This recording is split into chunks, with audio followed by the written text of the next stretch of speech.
Resumen de la Biblia del libro Primera de Tesalonicenses. Parte número 4. Gozo en medio de la persecución. Capítulo 2, versículo 13 al 16. Introducción. Bienvenido a este tiempo de meditación en la palabra de Dios. Te invitamos a hacer una pausa, a aquietar el corazón y a abrir tu mente para escuchar la voz del Señor, quien sigue hablando con poder y verdad a través de las Escrituras. Hoy continuamos nuestro recorrido por la primera carta del apóstol Pablo a los tesalonicenses, deteniéndonos en un pasaje que nos presenta una de las realidades más profundas y, a la vez, más desafiantes de la vida cristiana, el gozo que permanece firme aún en medio de la persecución y el sufrimiento. En estos versículos, Pablo eleva una sincera acción de gracias a Dios por la manera en que los creyentes de Tesalónica recibieron el mensaje del Evangelio.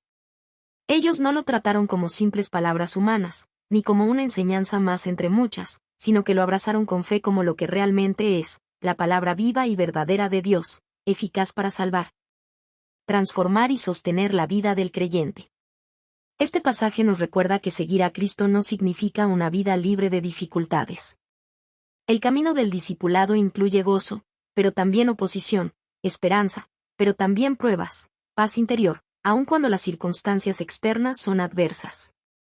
Sin embargo, cuando la palabra de Dios es recibida con un corazón sincero, ella produce una fortaleza espiritual que ninguna persecución puede apagar y un gozo que no depende de las circunstancias.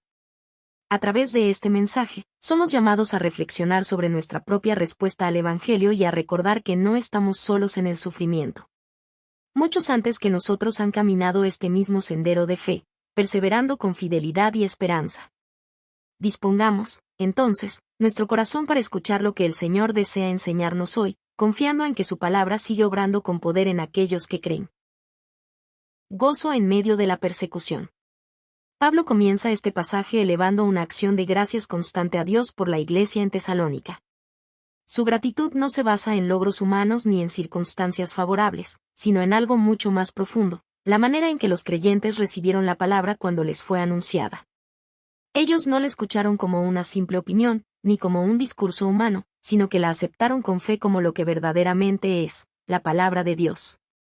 Esta aceptación fue genuina y transformadora. No se quedó en el plano intelectual ni emocional, sino que produjo un cambio real en sus vidas. La palabra comenzó a obrar eficazmente en ellos, moldeando su carácter, fortaleciendo su fe y guiando sus decisiones. Allí donde el Evangelio es recibido con un corazón sincero, el poder de Dios se manifiesta de manera visible, produciendo perseverancia, obediencia y fruto espiritual. La evidencia de esta obra divina se hizo aún más clara cuando los tesalonicenses enfrentaron sufrimiento por causa del Evangelio. Al creer en Cristo, no fueron eximidos de la oposición, por el contrario, experimentaron rechazo, presión social y persecución, especialmente por parte de sus propios compatriotas.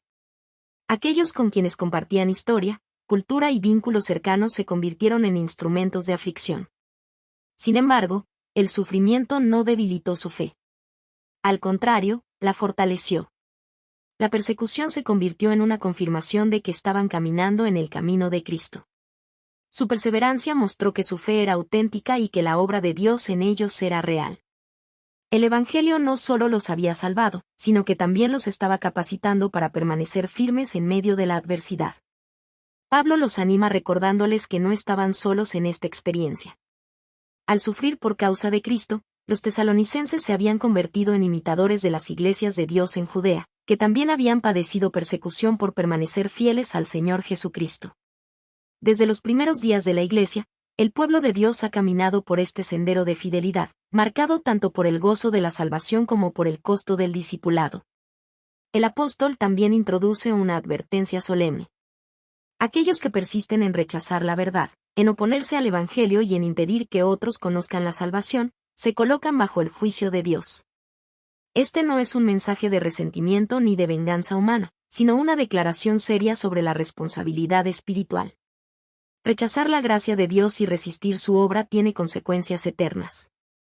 En medio de este contexto de sufrimiento y oposición, resplandece una verdad poderosa.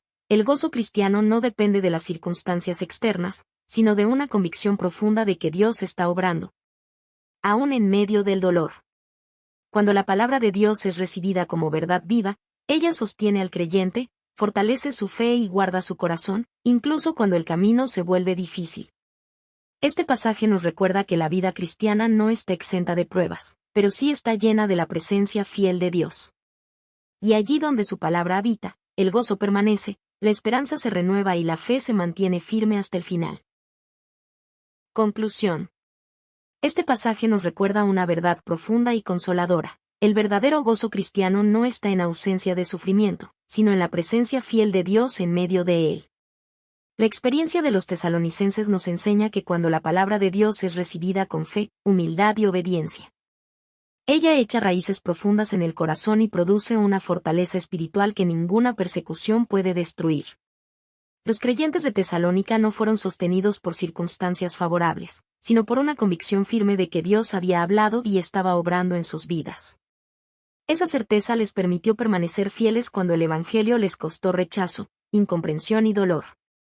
Su ejemplo nos recuerda que la fe auténtica no se abandona en la prueba, sino que se purifica y se fortalece a través de ella.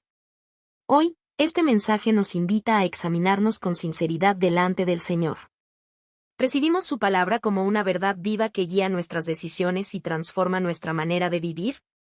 ¿Permanecemos firmes cuando seguir a Cristo implica renuncia, sacrificio o incomodidad?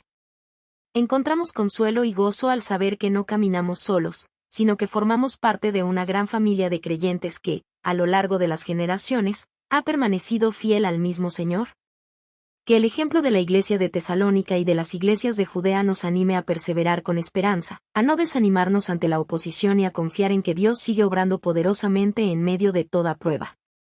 Que recordemos que cada dificultad enfrentada por causa del Evangelio tiene un propósito eterno y que ninguna aflicción es en vano cuando es vivida en Cristo.